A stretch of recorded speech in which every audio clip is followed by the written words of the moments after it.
The door burst open as they slammed into it, buckling the hinges and ripping the lock from its fixings. Careening into the heavy desk beyond, they fell to the floor of the office, the wind knocked from them as they tried to speak, barely managing to rasp out the words, "Help me!" before slumping to the floor. Marco was startled and sat unsure what to do at their entrance, as it had taken them entirely by surprise for a moment and froze in their seat. The faint words that drifted to him shook him back to the present, and he moved to them quickly, shouting, "Joe! Are you okay, Joe?" Joe really wasn't, and although trying to get up despite his strength having left him, all that emerged was gurgling as he tried to speak. It was clear he was in need of aid. "Wait. Calm, Joe. Get your breath," he said as he checked them over, noting where his head had hit the floor and tentatively lifting their shoulders to a more upright position. As he did this and leaned them against the desk for support, he noticed their face. What was wrong with them, he wondered. Joe's face was tight, skin pulled across bone, as though he were 40 years more senior than the man he had seen scant hours ago when they had talked together downstairs in the workshop. But beyond this strangeness were his eyes. They were glossy and reddened from rubbing them, or perhaps crying. But it was what he could see within them that made him back away rapidly. Where veins should have been, there were instead silver threads, as though mercury now took the place of blood and such. He felt an unnatural panic hit him as he scrambled backwards till he hit the filing cabinet and pressed himself to its cold, hard surface. What's wrong with you?" he uttered, almost whispering it, his voice soft and shaking. Joe did not answer, or rather he seemed to try, only to shake wildly, straining to do so as his skin slowly changed its hue to a muted grey palette.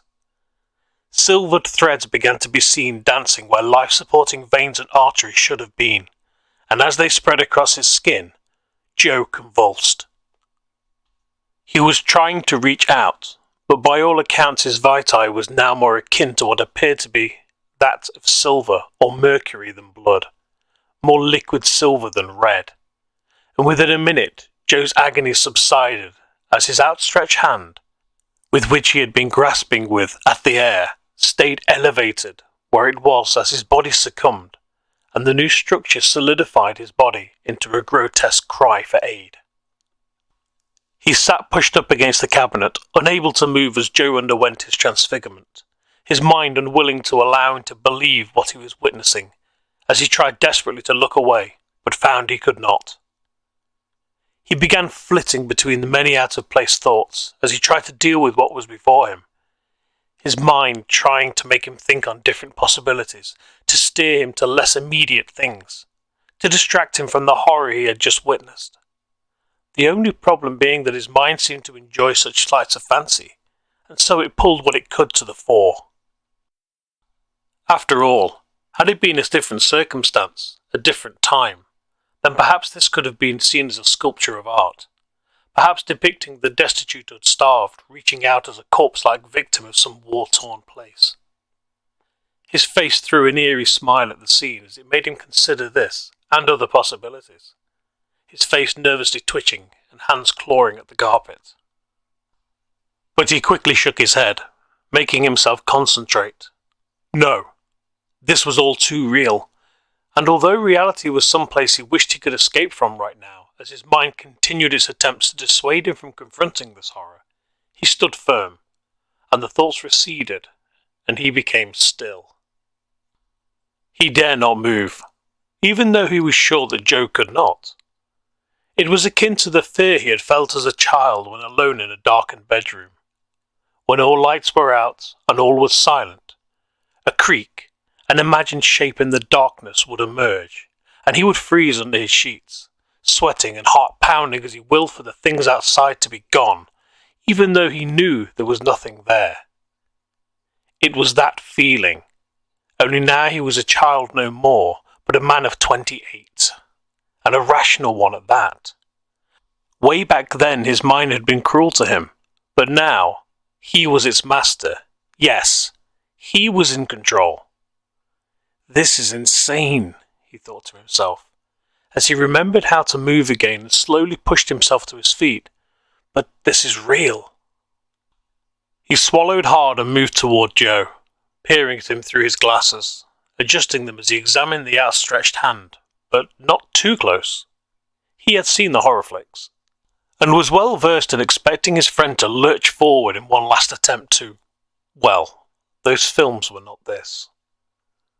The lurch never came, and as he leaned in closer he realized that perhaps the lurch would never come, for Joe appeared to be rigid. He reached across the desk, never taking his eyes from Joe, and grabbed his metal engineering ruler, and tentatively poked Joe with it. The sound as it met with the skin was metallic. His skin is metallic! His thoughts shouted. But how could this be? He began tapping Joe, and upon reaching his outstretched hand raised the ruler high, and for some reason he couldn't rationalize hit it hard. He tried to stop himself, but it struck home, with a resounding metal ringing. And he took a few steps back, waiting a moment as he allowed himself to accept the now metal effigy of his old colleague, as he sat there with outstretched hand. He grabbed his chair and dragged it to the side where Joe was, sitting a few feet away and just staring, trying to rationalize, understand, hell, even wish it all away, before placing his head in his hands and trying to blank it all out. This couldn't be happening. No, for sure. This was not real. There was no way Joe had just ran in here, died in front of him, by turning to metal. There had to be a rational explanation for what would happen. There just had to be. As his thoughts grew erratic, he ran his hands through his hair, massaging his scalp as he did when he got stressed, trying to piece something together. He was asleep. No, his dreams were never this, well, weird or real. That couldn't be it. And he was fairly sure he wasn't part of some new reality prank show. Although to pull something like this off would be impossible, he was sure of it. So something else then?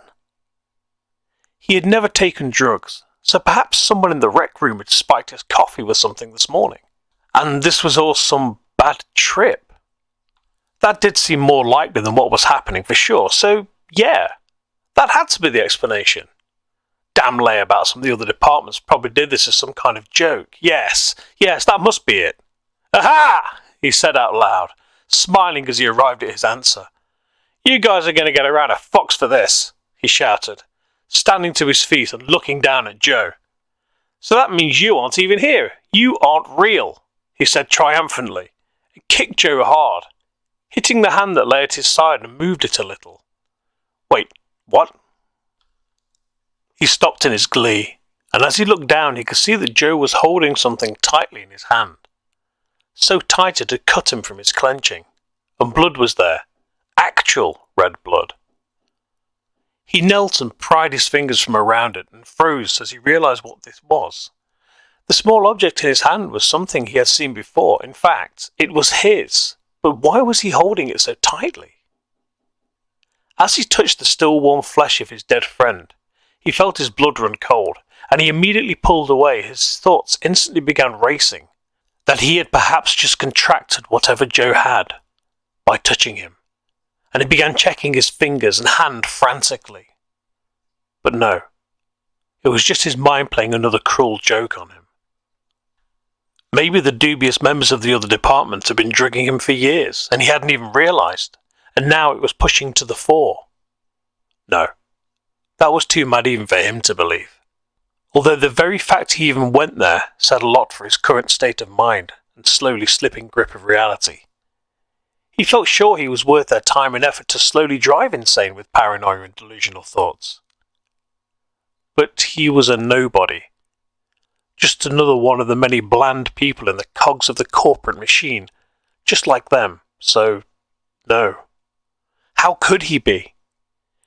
He would not be worth the investment of such a vast amount of time to do what? Drive one random man mad? No, beyond possibility. Whatever was happening, despite being surreal, felt real. Too real. And with that clear decision in his mind again, allowed him to think clearly once more, and he looked back to Joe. He recovered from this for his mind to begin gearing up to play defence for the sake of his sanity, as he saw the red of Joe's bloodied hand slowly being shot through with threads of silver, and slowly turning as the rest of him had. Perhaps he had been right to pull back when he had done and check himself. Yes, it had been the right decision, definitely. After all, he didn't know what this stuff was. And he could see what it had done to Joe, so yes, it wasn't done through fear. No, it was done for safety. Yes, that worked. After his inner voices had their little reasoning session, he began to think upon what he was seeing, and looked on intensely as the threads spread and grew, swelling, seemingly in pulses, perhaps in keeping with his heart, still somehow moving what was left of his blood around? So, it took time to fully effect then. Or perhaps the blood flow to his hand had been constricted by his awkward positioning, half sitting up on it, from when he had pushed Joe upright. No matter, it made him consider that perhaps it spread through the blood, and it had been stopped or heavily slowed by the suppression of his blood flow, like a tourniquet. His mind drifted for a moment, but he shook the strange image of Joe with tourniquets all over his body, pulling them taut as he fought this seeming metallic poison while calling out for aid. God damn it! Why did his mind always make him see such odd things when under pressure? He flicked the object from Joe's hand using his trusty ruler, just to be safe, and wiped them both off on a tissue from the desk, checking carefully to be sure there was no silver. Nope, just plain old red. What happened to you? He said, half expecting Joe to answer before he shook his head and looked back to the object he had wiped clean. It was a yellow battery-looking thing, much thicker than a conventional battery, but still, it had a nipple on one end and a flat base on the other, so yes, a larger than ordinary pencil battery. But as he already knew, it had no manufacturer markings upon it. He knew as he had checked it many years ago when it had first come into his possession. Why was this so important to you? He thought as he turned it in his hand a few times. And then it clicked. Joe had always been a tinkerer, from a young age by all accounts. He had grown with wire and valve before transistors had become a thing, and rebuilding old electronics had been his passion for most of his adult life, as he had discussed with him many a time. But I never gave this to you, he said as he turned the battery over in his hand and looked at Joe's face, wondering what was going off. Answers. He needed answers. He grabbed his jacket as he left the office, turning back to Joe as he closed what was left of the door quietly. I'll find out what the hell is happening, Joe, I swear. And with that, he headed for the only place he could think that might contain them. The basement workshop.